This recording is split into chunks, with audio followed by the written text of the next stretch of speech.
अब मर्दों में सिवाय बीमार ज़ैनुल आबिदीन के कोई और ना बचा था। यजीदी फौज के कुछ सिपाही अहले बैत मुताहरात के खेमों को आग लगाकर लूट घसोट में मसरूफ थे कि अचानक एक रुआबदार आवाज़ ने उनके कदम रोक दिए। खबरदार, मजीद आगे आने की हिम्मत न करना।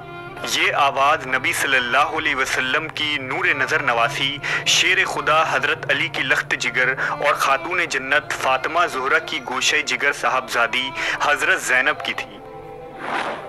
मैदान करबला की उस शेर दिल खातून को तारीख ज़ैनब के नाम से जानती है। करबला के वाक़े को ज़िंदा जावेद बनाने में हज़रत ज़ैनब अलैहिस्सलाम का अहम किरदार रहा है। बीबी ज़ैनब की बेमिसाल किरदार और कुर्बानियों से तारीख़ करबला रोशन नज़र आती है।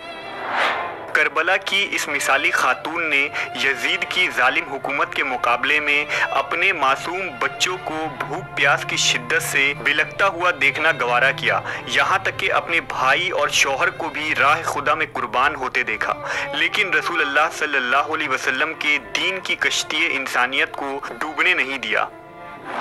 सैयदा ज़ैनब अली और फ़ातिमा अलैहिस्सलाम की बेटी होने के साथ साथ सहाबियाए रसूल भी थीं और आपसे बहुत सारी अहादीस नकल की गई हैं। आप निहायत ही नेक सिफत, फराख दिल और मुतक़ी खातून थीं। आपने शब बेदारी और नमाज आशूरा की रातों को भी तर्क न किया था। इमाम हुसैन अलैहिस्सलाम जब मदीना से कूफा के लिए रवाना हुए तो अपनी बहन ज़ैनब बिनते अली और उनके दो साहबजादे ऊन और मोहम्मद को भी काफ़िले में शामिल कर लिया। हज़रत ज़ैनब मदीना से करबला के सहरा तक कदम ब कदम अपने भाई हुसैन के साथ रहीं। मैदान करबला में एक एक कर बीबी ज़ैनब के तमाम भाई और भतीजे शहीद हो रहे थे। सैयदा ज़ैनब एक दिलेर खातून थी। अपने और अपनी भाई के छोटे बच्चे और बच्चियों को हिम्मत दिलाती, उनका ख्याल रखती और अपने भाई और भतीजों के हक में दुआ करती। इमाम सज्जाद ज़ैनुल आबिदीन से रिवायत है कि आशूरा की रात मैं अपने वालिद के पास बैठा था और फूफी ज़ैनब हमारे पास थी। इमाम हुसैन अलैहिस्सलाम अपनी तलवार को तेज़ करते हुए ये शेर पढ़ रहे थे, ऐ दुनिया तेरी दोस्ती पर अफसोस, तुम्हारे पाने वाले इशराक और असील हैं, इनमें से कुछ साहब और तालिबे कतील हैं। बस इमाम हुसैन अलैहिस्सलाम ने इन आशार को 2-3 मरतबा पढ़ा, यहाँ तक कि मैंने आपके मकसद को जान लिया। मुझ पर गिरिया गालिब हुआ, लेकिन मैं आंसू पी गया और मैं जान गया कि मुसीबत नाजिल होने वाली है। मेरी फूफी ज़ैनब रिक़्क़त क़ल्बी की वजह से ये सुनने की ताकत ना ला सकी।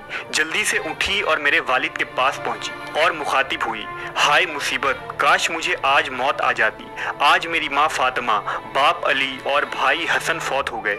ये सुनना था कि इमाम हुसैन ने उनकी तरफ निगाह की और फरमाया, ऐ बहन, शैतान तुझ पर गलबा हासिल ना कर ले।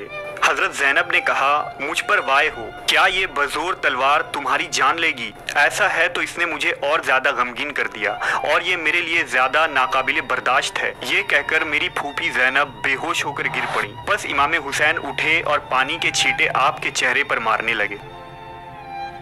आशूरा के दिन इमाम मज़लूम हुसैन अलैहिस्सलाम मैदान जंग में उतरने के लिए खैमे से बाहर आए तो आपके अहले बैत और बच्चों के आंखों से आंसू जारी हो गए। आपकी बेटी सकीना इमाम की आगोश में आकर लिपट गई और कहने लगी, बाबा हमारे साथ रहें, हमें इस बयाबान में अकेला ना छोड़ दें। बच्ची के इस जुमले ने इमाम के दिल में इस्तराब पैदा कर दिया। आपके आंखों से आंसू छलक पड़े। आपने बच्ची को गले से लगा लिया। सकीना को मालूम था कि अब हुसैन पलट कर नहीं आने वाले हैं। इमाम हुसैन अलैहिस्सलाम ने अपनी बहन ज़ैनब से रुखसती ली। आपकी सैयदा ज़ैनब से बेपनाह उल्फत थी। इमाम अलैहिस्सलाम ने फरमाया, ऐ ज़ोहरा की बेटी और मेरी बहन, मेरे कत्ल होने की वजह से अपने रुखसारों पर तमाचे न लगाना, ना ही मुसीबत में अपने जामा को पारा करना और ना ही अपने बालों को परेशान करना, ताकि बासे रुसवाई न हो। मेरे बाद इन बच्चों की परवरिश करना। अगर मेरे बच्चे प्यासे हो जाएं तो इनके वास्ते पानी मांग लेना, शायद उनके ऊपर वो रहम करें और पानी पिला दें। भाई के कलाम को सुनते ही बहन का चेहरा मुतगय्यर हो गया, दिल तड़प गया, लबों पर फरियाद आ गई। कहने लगी, ऐ मेरे भाई, क्या ज़ैनब इसी दिन के लिए ज़िंदा थी?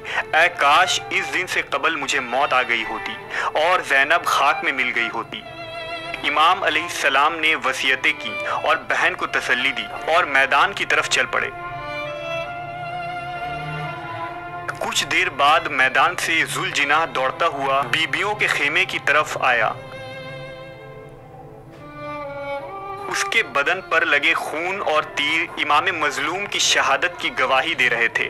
खेमे से आहो बका की आवाज बुलंद होने लगी और अहले बैत हुसैन पर गम का पहाड़ टूट पड़ा। बीबी ज़ैनब अलैहिस्सलाम ने शुहदाए करबला के लाशे को जब बेगोर व कफन मैदान में पड़ा देखा तो अपने जज्बात पर काबू न रख पाई और कहने लगी, ए मोहम्मद सल्लल्लाहु अलैहि वसल्लम, देखिए आपके हुसैन का खून आलूद लाशा चटियल मैदान में पड़ा है। इसका जिस्म पारा पारा कर दिया गया है। आपके घराने की लड़कियां रस्सियों में जकड़ी हुई हैं। आपकी ज़ुर्रियत कत्ल करके गर्म रेत पर बिछा दी गई है जिस पर खाक उड़ रही है। ए मेरे नाना, ये आपकी औलाद है जिसे जानवरों की तरह हकाया जा रहा है। यजीदी लश्कर ने बीबियों को कैद कर लिया और उन्हें पैदल कूफा ले गए। उन्हें सड़कों पर जंजीर पहनाकर चलाया गया ताकि लोग इबरत हासिल करें कि बनु उमैया के खिलाफ बगावत का क्या अंजाम होता है। जब शिम्र ने इमाम हुसैन अलैहिस्सलाम के बेटे ज़ैनुल आबिदीन को शहीद करना चाहा तो सैयदा ज़ैनब बीमार भतीजे से लिपट गईं और उन्हें शहीद होने से बचा लिया। इस मजलूम काफिले को कूफा के बाद दमिश्क ले जाया गया और यजीद के दरबार में पेश किया गया, जहां बीबी ज़ैनब ने यजीद के खिलाफ ऐसा लर्जा आमेज खुतबा दिया कि शाम का महल कांप उठा और अहले शाम रो पड़े। बीबी ज़ैनब वो हस्ती हैं जिनके खुतबों से करबला की तहरीक को ता क़यामत इसी शदीद जज्बे से याद रखा जाएगा जैसे वो सदियों की बात नहीं कल ही का किस्सा हो। बीबी ज़ैनब क़ुव्वत बर्दाश्त और सब्र के आला तरीन दर्जे पर फाइज थीं।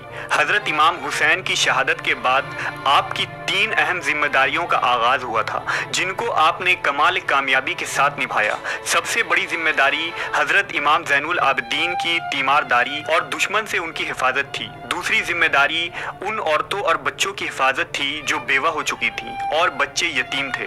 तीसरी जिम्मेदारी करबला के पैगाम को दुनिया के कोने कोने तक पहुंचाना था।